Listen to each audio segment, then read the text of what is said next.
할렐루야. 하나님의 사랑과 온전히 넘치시기를 축원합니다. 그렇다면은 이제 어제 이어서 우리는 이런 선물을 어떠한 태도를 갖고 대할 것이냐라는 거예요. 사실 선물은요, 주는 사람이 받는 사람의 입장을 고려를 해야 되겠고, 또 받는 사람도 주는 사람이 어떤 뜻을 갖고 이것을 줬을까도 또 생각해 볼 필요가 있겠죠. 근데 하나님은 우리들을 알고 계시고 또 인간이 가장 필요로 하는 것, 절대적으로 필요하는 것이 무엇이라는 것을 알고 계시기 때문에 하나님께서는 당신의 아들인 예수 그리스도를 우리들에게 선물로 주셨죠. 보혈을 흘리셨고 그 몸이 찢어지셨습니다. 근데 많은 사람들이 그렇게 행동한 그러한 그 하나님의 선물에 대해서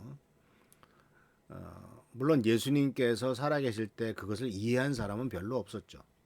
예수님의 제자들조차도 나중에 성령께서 오셔서 그들을 깨우치시고 변화시키고 난 다음에야 그 십자가에서 찢기신 몸과 흘리신 보혈의 의미를 깊이 깨닫게 되는 것을 발견하게 됩니다.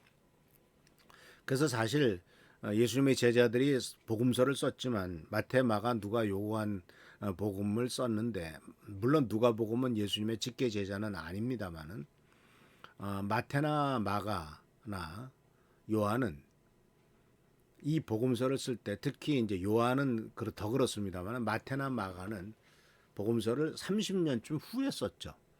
예수님이 돌아가신 게 33년이라고 한다면 63년 뭐 그 이후에나 이 복음서가 집필이 됩니다. 요한복음은 그 90년 이후에 60년이 지난 다음에나 복음서가 쓰여집니다. 근데 사실 30년 전에 있었던 일을 기록한다는 것, 또 60년 전에 있었던 일을 기록한다는 것이 쉬운 일일까요? 근데 거기서 왜 그렇게 늦게 기록되었을까라고 하는 것을 또 생각해 볼 필요가 있습니다. 만약 예수님이 십자가에 달려 돌아가시고 난 다음에 바로 예수님의 생애에 대한 얘기를 바로 썼다면 예수님의 제자들이 아직 정확한 믿음과 의미와 뜻을 발견하지 못했을 겁니다. 그렇기 때문에 그들은 피상적으로 또는 신문 기사 쓰듯이 사실만은 나열했을 수도 있습니다. 근데 요한은 이미 예수님의 모든 제자들이 세상을 떠나고 모든 것들을 다 이렇게 그 상황을 알고 난 다음에 즉 예수님이 십자가에 달려 돌아가신 것에 대해서 의미를 파악하고 예수께서 말씀하신 것이 무슨 의미인가 하는 것을 다 파악하고 난 다음에 왜냐하면 예수님의 말씀이 다 성취가 됐으니까요. 파악하고 난 다음에 60년 뒤에 그것을 쓰게 된 것은 이제 그 의미를 정확하게 보여줄 수 있는 거죠. 십자가의 의미, 예수님의 죽으심의 의미, 또 예수님께서 그 모든 기적을 행하신 것들의 의미, 또 예수님이 선물로 이 땅에 오셨을 때 사람들이 어떠한 태도를 갖고 있느냐 하는 것들, 이런 것들을 다 좀 생각해 볼 수가 있지 않겠습니까?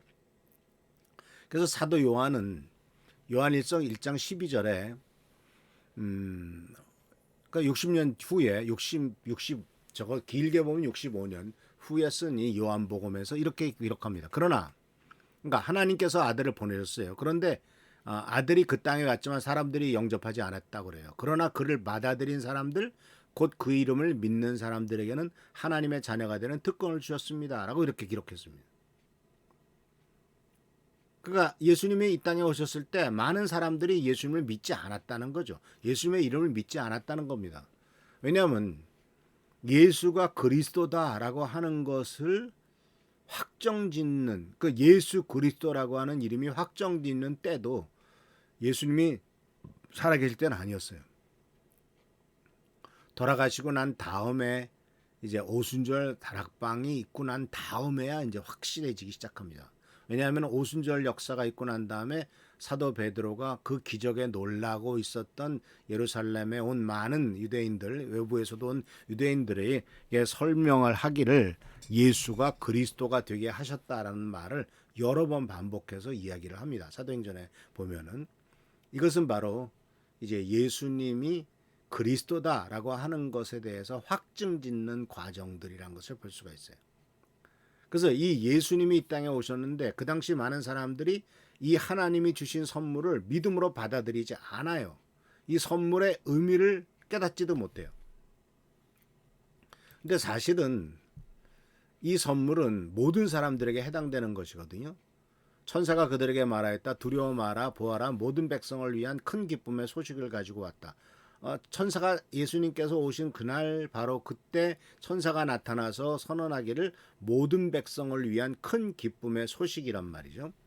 모든 백성을 위한 큰 기쁨의 소식이라고 예수님의 탄생을 선포했지만 그것을 기쁨의 소식으로 받아들이지 않은 사람도 많더라는 얘기죠. 특히 헤로당 같이 예수님의 탄생을 알고 마태복음에 나오죠. 2살 이후는 다 죽여라 라고 하는 일들을 저지른 것을 보게 되면은 모든 백성을 위한 큰 기쁨의 소식이지만 그것이 모든 백성들에게 기쁨의 소식으로 받아들여지지는 않았다는 거예요. 그렇기 때문에 요한복음 1장 12절에 영접하는 자 곧 그 이름을 믿는 자, 그 선물을 선물로 받아들인 자,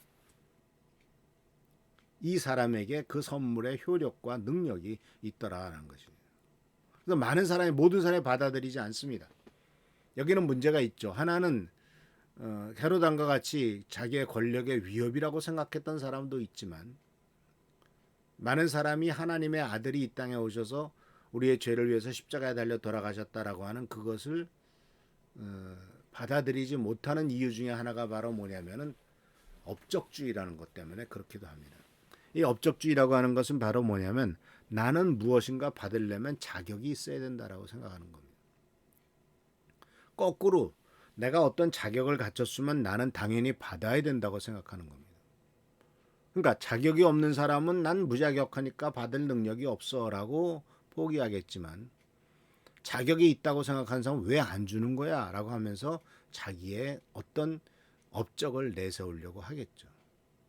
그러나 하나님께서 우리들에게 주신 선물은 우리의 자격과 업적에 근거하는 것이 아니지 않습니까? 즉 선물을 어떤 것을 얻기 위해서 대가를 치러야 된다고 생각하지만 그러나 선물은 대가를 바라고 주는 것이 아니죠. 대가를 바라고 줬으면 뇌물이 되겠죠.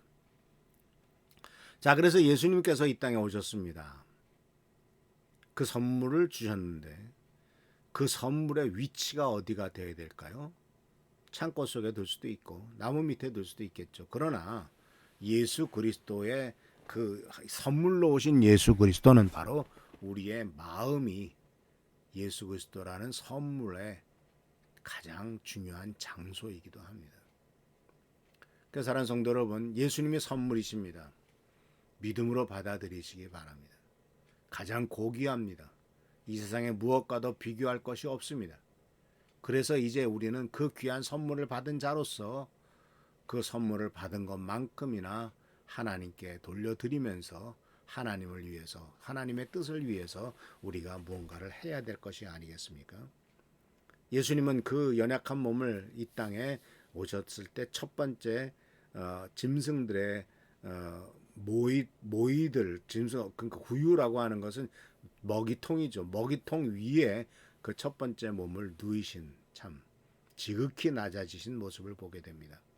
그래서 주님께서는 이렇게 낮아지시면서 우리들에게 모든 것을 주셨다면 우리들도 정말 주님을 위해서 무엇을 드릴 것인가, 어떻게 주께 보답할 것인가 하는 것을 우리는 다시 한번 생각해 봐야 될 것입니다.